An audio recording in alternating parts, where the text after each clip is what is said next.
This is the Palin Update on SarahNet Radio. I'm Kevin Scholla. I just cannot believe, though, that the majority of Americans would believe that incurring more debt is good for our economy, for our children's future, for job creators. I cannot believe that the majority of Americans would believe that it's okay not to follow the Constitution and not have a budget. The election is over, but the fight for America is ongoing. Sarah Palin calls on us to fight for what is right and not look to government or any politician to solve our problems. Today's guest has been fighting for what's right her whole life. And since capturing the title of Miss America, she's been able to reach more and more people with her encouraging message. Angela Baraquio Gray, Miss America 2001, is here. Governor Palin commemorates Veterans Day with a special message. She praises John McCain, asks the question, who is running our country, and reiterates her support and love for Israel. Also just ahead, the latest Steel Resolve commentary with Sarah Steelman. First, we welcome an impressive woman from the Aloha State. After capturing the title of Miss Hawaii, she went on to win the Miss America pageant in 2001. Since then, she's been an inspiration to so many. A strong, conservative, all-American woman. So happy she could spend some time with us today on SarahNet Radio. Angela Baraquio Gray, welcome to the Palin Update. Hey, how are you doing? It's wonderful to be on. Well, thanks for being here. We're so happy to have you. And, you know, after being crowned Miss America, you said something that struck me as very Palin-esque. Sarah Palin always says you don't have to have a title to make a difference, and that is absolutely true. All Americans can fight for our great country in so many ways, but obviously when you are in a position that allows you to reach people easier, it sure helps. And you said, what, you always had a voice, but now you have a microphone? Sure. I mean, I looked at my crown as a microphone, and it just amplified the voice that I already have, that all of us have. But I'm sure, like Sarah Palin knows, you know, the crown always helps. It helps you get your foot in the door, but your beliefs, your demeanor, your character will help you stay there. So I really admire Sarah Palin for the things that she's been able to accomplish. And, you know, I think going through the pageant system, I'm sure she's kind of been through the through the ropes. You know, you get scrutinized and criticized when you're on stage, and I think that's helped her in her political career. But she's always stayed true to her values, and I admire her for that. You're a historic Miss America. You were the first winner of Asian descent and also the first teacher to win. As an educator, how does the current climate, as far as teachers are concerned, sit with you? A lot of people have a bad taste in their mouth about education in this country, about schools. And while there are many, many wonderful teachers out there, the union bosses have really sullied reputations, and thus many are grouping teachers in with the union hierarchy and their political agenda. Is that tough for you to see? It is tough, and you know, I come from I actually was a teacher in Catholic schools for 5 years, but I was trained in a public institution at University of Hawaii in Manoa, and I also did student teaching and taught within public schools. So I have friends who are also public school teachers, and it's just hard to see the state of education, especially the whole idea of what's going on with the unions and so many pink slips, and there aren't that many jobs out there for teachers first and foremost, and that's what I'm seeing at the front lines when teachers are struggling to just keep their jobs. And then, of course, something I fought for aside from character education in schools was higher teacher pay. I mean, teachers are undervalued, they're unappreciated, and that was a huge issue that I was trying to advocate during my year as you know, the first teacher to become Miss America, because I was already in the ranks. So the state of education today, it is disheartening, and yet we still have those same issues of teacher recruitment and retaining, retaining those teachers. So, you know, it's very difficult to see the education in the way that it is right now, but we definitely need to keep on investing in our teachers, in our students, and I hope that we see that very shortly. Sarah Palin's dad was a longtime science teacher. Her mom worked in the schools. Her brother is still a teacher, so certainly an appreciation there for what it takes to be an educator from the Palin family. Absolutely. I also have teachers in the family, so we get that. Now, you were appointed, Angela, by President George W. Bush to the President's Council on Service and Civic Participation. Tell us about that honor and what it allowed you to do. Well, it was wonderful. In 2006, I was asked to be one of 25 members, a lot of high-profile members on the committee, and it was just an honor. You know, Gene Case was heading it up at the time, and I was we were able to give out Presidential Volunteer Service Awards. They called them PVSAs. So people like Michael W. Smith, Hillary Duff were on it, Patricia Heaton, Mark Udoff, who's now UC's president, the president of University of California Schools, among so many others. Tony Dungy was one of the other members at the time, and we got to meet each other during committees, meet in Washington, D.C., and basically talk about how important it is to give back in community service and to honor these people who give back in volunteerism. And so we would go around the country and provide people with PVSAs, which are the Presidential Volunteer Service Awards. So I served a 2-year term as one of President George W. Bush's appointees, and it was such an honor to be able to not just meet with these people in the community who really made a difference, but also who wanted to help to promote volunteerism at all levels in our community. And now you've continued to speak about character education? Absolutely. I was a third grade teacher last year, took off some time. I'm pregnant with my 4th child, so we have 3 boys, and I have a little girl coming around Christmas, about a month. Oh, boy. Well, you did it the good way. You found out about the wild men first, and now you're going to have a sweet girl. Our daughter's 4, Yay. And, I thought she was tough until the little guy came along who's about to be 2, and, with the climbing already. Can I tell you, I have an 8-year-old, a boy who just turned 6 yesterday, and a 1-year-old. His name is Jonah. My sister-in-law calls him Tornado Jonah, so it's called Jojo for short. Yep, we use the term hurricane, because we had a hurricane, and then, I said, well, I already have one.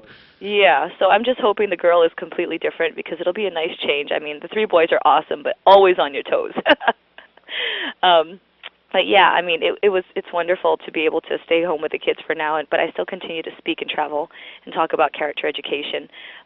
Recently, I spoke to a Mothers of Preschoolers group, and we talked about the importance of having women and their role in raising children of character. Sometimes we don't realize the importance of moms and women in how we shape our children's lives. So that was something that I talked about. But definitely character at all levels is important. And, one of the things I advocated during my year, I was a proponent of character education in schools and having an actual, not necessarily a curriculum, but having it be specific, a character education initiative that was formalized, and it's from, the top down so that it's completely school-wide. It's not just isolated to each classroom. And when you do that in cooperation with what's going on in the schools, and what's going on at the homes as well as in the communities at large, it makes for a very good recipe for preventive measures. And of course, it was my platform was right off the tail of what had happened with Columbine during the Columbine High School shooting. Since I won back in 2000, the Columbine High School shooting occurred in April of 1999. So that was very fresh in everyone's minds. And we were looking at how can we in education look at a proactive versus a reactive approach when it's too late and the kids feel bullied and people are not feeling included or they don't feel a sense of belonging in school. So how do we create a culture and a school climate, especially a classroom climate, that kids feel like they belong and they feel included so that these things do not happen and we're not just putting Band-Aids on these problems that are prevalent in schools. And the great thing is you get to keep talking about these issues. I mean, you officially serve as Miss America for 1 year, but, you have that title forever, so that's the great thing. Absolutely. You've had the opportunity to speak on Capitol Hill. You've also conducted interviews. Former Hawaii Governor Linda Lingle, one of your high-profile guests. Yes. My sisters and I have a TV show called Living Local with the Baraquios. Website is at livinglocal.tv, and they had hired me. Talk Story with Your Administration was the name of the series, and so they had me come and interview the governor and just talk about what's going on in our government. So yes, Governor Linda Lingle was also one of the guests on our TV show, and then I had helped to host one of her specials. It was a series so that the people could see what was going on in the background of government. So that was really nice.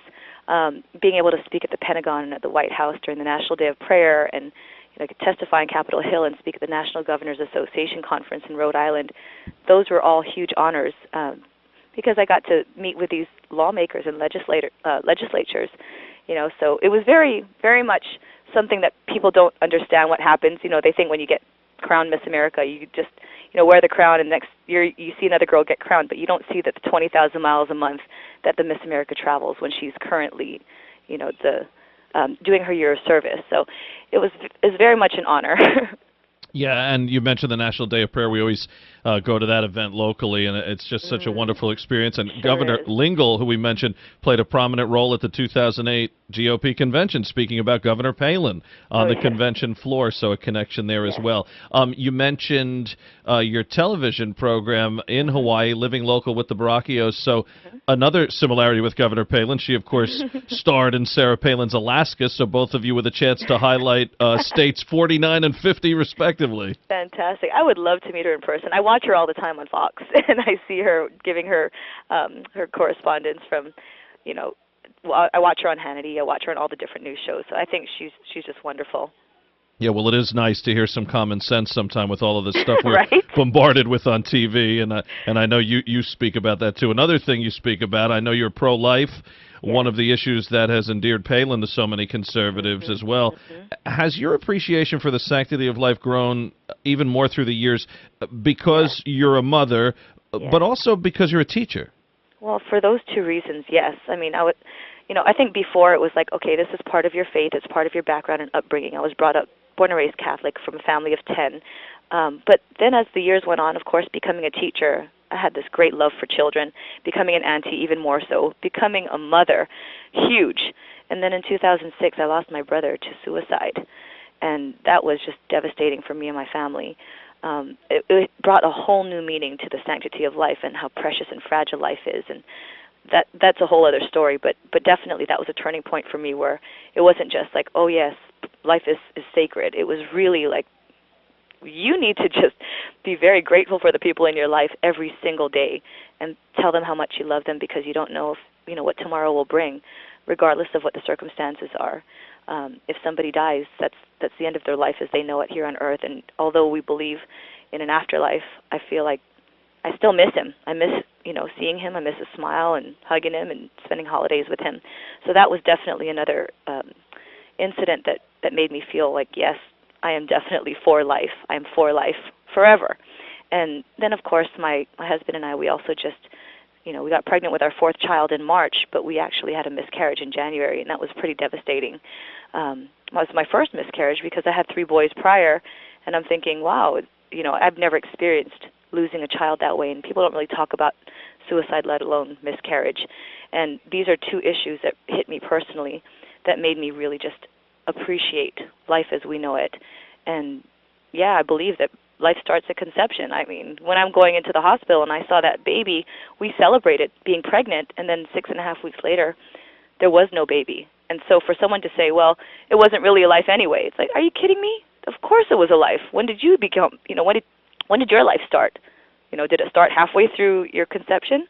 It happened at the moment of conception. So I feel very strongly about it, and regardless of how people, react to it or what they think, that's how I feel. And thankfully we live in America and we have the freedom of speech and freedom of religion. So that's something that I like to exercise and hope everybody does as well. Well, Angela, it's very well said and great points. A lot of people, when they hear pro-life, they just think about the abortion issue, and you brought up a couple of other topics there. I got a chance to see your interview a while back on 700 Club when you spoke very eloquently about your brother, and that was wonderful to get that out there for others who may be going through the same thing. And like you said, you're a big family, but losing a sibling is huge. And same thing Absolutely. with a miscarriage. People think, a lot of people have a miscarriage before they have a child. Others have them, like you said, you were 3 fine, and then you had one before number 4. Exactly. So it's good to get that out there. But as far as abortion though stands, you made some comments a while back that were very powerful. I thought, where's the most danger, or what is the most dangerous place for a child in America? In a mother's womb. I mean, I think about my parents, and if they had made the decision to have an abortion with me, I mean, I wouldn't exist.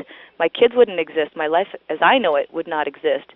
And I thank God every day that I'm able to be here and to have lived the life that I have. And I offer up my kids' lives to God, because I hope that they'll also be returned to Him. I feel like God gives and God takes away. So, if this is how it is, then, and this is where I'm coming from through my vantage point and my lenses, then that's kind of how I should live in my everyday life. And now, if women just, we call it, we've heard the term abortion on demand. That's just, it's horrible to me to think that if a woman kills her child when the child is 2 years old, that's murder. But if it's early on in the stages of conception, that's not murder. Like, killing is killing. Again, it's like pregnancy is not a disease. And what I spoke about recently was at a religious freedom rally at the Angel Stadium in Anaheim, California, right before the election. And I talked about the HHS mandate and how Obamacare is so troublesome to me because as a minority, not just a minority, an American, but a business owner like my parents are, to be able to, or to have to be mandated to pay for health care for somebody's abortions or sterilization or contraception, abortion-inducing drugs against our conscience, that's against our freedom of religion. And it's against the liberty that we've had. And I think one of the most powerful speeches I heard that day, because I was one of 16 other speakers, I loved listening to the other speakers. They came from different perspectives, and one of them was a doctor. Another one was a Vietnamese immigrant, and he said, "We left Vietnam to get away from, the politics. We left there to come here for freedom, and now we are at risk of losing our freedoms." And I thought, how powerful is that? You don't even come from America. I was born and raised here, thankfully, and yet other people come here in search of a better life, in search for freedoms, and they feel like their liberties are taken away. And that's, I think, a tragedy, because America should stand up for what we believe in. America should stand up on the principles that our founding fathers created America upon. And so, that's where it's troublesome to me with some of these, with the HHS mandate, and hopefully that would be overturned at some point, if at all. If people speak about it, something can happen. Yeah, we've run into that a lot, folks who have come to this country from another country, and they get it. They understand, and they are so happy to be here, to enjoy our liberties and freedoms. And then people who, have lived there their whole lives, they give them take it for granted. Give them a test on just the U.S. in any type of fashion, and it's a little scary. We may have seen that come to fruition with the vote. But Angela, why do you think so many pageant contestants are conservative? I've found that to be the overwhelming majority, and at the same time, your competition seemed to be belittled by many on the left. What do you think of those two aspects? First of all, I personally have met a lot of women who are conservative, and I think it's because a lot of them have backgrounds in Christianity, and we come from a country that's predominantly Christian. So I think maybe many of their ideals are in line with conservative principles, which are mainly religious principles, are very conservative. And so maybe that's the reason, number one. Number two, I think the liberals, attack the pageant world because on the outside it looks like it's a feminist type of thing. And I don't know if, Sarah Palin has talked about this and her experience in the Miss America system. But for me, and people don't really get it until they hear me speak or they see me or they meet me, and they kind of meet other women who are in the Miss America system, which is very different from Miss USA. And honestly, I didn't know the difference with Miss USA and Miss America. But Miss America is the largest scholarship provider for young women in the world. There is also a talent portion. As opposed to Miss USA, there is no talent portion. So there are differences. And also, we're a not-for-profit organization as opposed to for-profit like Miss USA. Now, when you win, you also go on a 20,000-mile-a-month national speaking tour on a platform of your choice, something that you've adopted and you're very passionate about. So quite literally, you're on a speaking tour. I was in a different city every 18 to 36 hours and speaking to kids from kindergarten to college to, senates in different states and governors and, like I said, the White House and Pentagon, et cetera. So it's actually a job that you apply for. And for me, it was very empowering because I won over $100,000 in scholarship assistance. And coming from a family of 12, with 9 brothers and sisters, I paid my entire bachelor's education, my master's education, and my credential in California through that scholarship fund that goes only towards your education. So for people to say, wow, that's very, I'm a feminist and, I'm totally against that, it's very sexist for women to do that, I have to just say it afforded me so many opportunities that I would not have otherwise. And again, made friends. I was able to work on my speaking skills, my public speaking experience, was able to work in front of the media and to be more comfortable in doing interviews. I mean, like this one, I did tons of media interviews during my year. And I think you just grow as a person. You grow individually and spiritually. For me, I grew emotionally and spiritually as well during my year and beyond. So given this opportunity, it was definitely a blessing and a gift. And I think once people meet people in the system, they realize that, wow, this is something that really helps women and it doesn't hurt them. Absolutely. I don't think I have met one yet who hasn't been a wonderful person. So couldn't agree with you more, Angela. And that schedule you had, that traveling, you're one of the few people, I guess, of Miss America who can understand what national candidates go through with Absolutely. moving around 40 states and 20,000 miles and all these numbers, just mind-boggling for those of us who can't even take the traffic jam on the way to work. But listen, wonderful to speak to you. And once again, how can people follow you? Well, I'm on cmgbooking.com. My speaking agent is Joe Condit, and my website is angelaperezbaraquio.com. Wonderful. And you mentioned your other site earlier. Why don't you tell us that again about your show? livinglocal.tv. That's with my sisters and me in Hawaii. All right. We look forward to that. Thanks so much, Angela. You're a great American. Thank you. I appreciate it. You too, Kevin. Take care. Angela Baraquio Gray. For more, check out cmgbooking.com. Governor Palin started this past week by honoring our veterans. The governor posted a simple message online: if you love your freedom, thank a vet. She also attached a great cartoon of Uncle Sam removing his hat, bowing down, and shaking the hand of an American soldier. The drawing was done by Glenn McCoy. Governor Palin praised the man that selected her as his running mate in 2008. She says Senator John McCain's expertise, integrity, and conscientious questioning of the Obama administration's Benghazi fiasco must be listened to and respected. America should be thankful for his passion and intelligence on this all-important national security issue. Also this past week, some of that Palin speak we love. The governor asks flat out, who is running our country? The governor highlights the reckless behavior of the CIA director, his mistress, Susan Rice, and the rest of the administration. Palin calls on reporters to ask the questions Americans deserve answers to. Then she asks Barack Obama a question of her own. Quote, as our nation's chief executive, you claim to be unaware of the most important and tragic situations we're facing. So, as a former chief executive, I'd like to know how long it takes for your staff to tell you things like, sir, your CIA director's under investigation, unquote. We're still waiting for an answer. And also this past week, the governor talks about our great friend Israel. In an online post, Palin writes, we stand with Israel and Netanyahu's strength that he wisely uses to protect his country. May he have the wisdom of Solomon as Israel's leadership moves forward. You can keep track of the developments by following @IDF spokesperson on Twitter.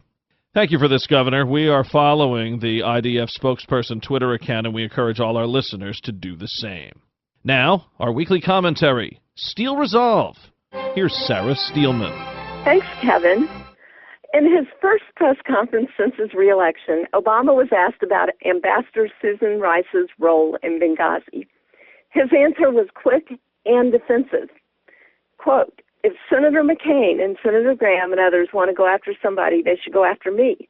And I'm happy to have that discussion with them. But for them to go after the UN ambassador who had nothing to do with Benghazi and was simply making a presentation based on intelligence that she had received and to besmirch her reputation is outrageous. Well, here's what I think is outrageous. President Obama calling her an easy target. He's the one who sent Susan Rice out there to be the messenger instead of Hillary Clinton or General Petraeus.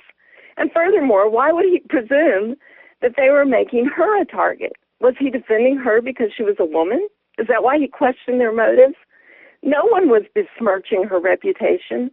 All three of those senators, McCain, Graham, and Ayotte, thankfully have asked legitimate questions and concerns about Benghazi from day one, and they get no answers. That's outrageous. It has been 2 months that 4 Americans lost their lives, as the president said, and he acts like, gee, yeah, I guess it's about time we find out what happened. Why hasn't he demanded answers? Why is he allowing it to take this long? Why doesn't he demonstrate any concern other than words? This is his administration, his State Department, his CIA, and his Defense Department, and it appears to be in shambles. That's outrageous. While Israel responds to being attacked by Hamas, as they should, it takes Obama 2 months to figure out answers. While they act, we twiddle our thumbs. I just don't get it.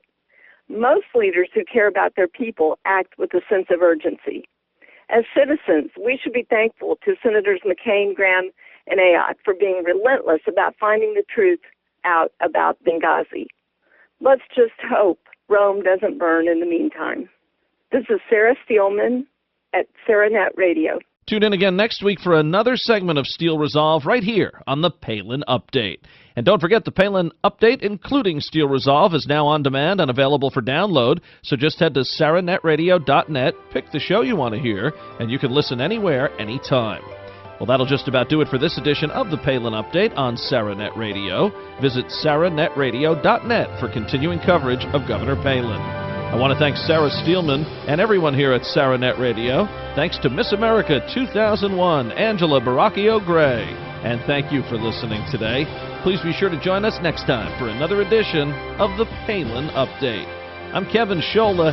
Happy Thanksgiving. Have a pleasant day.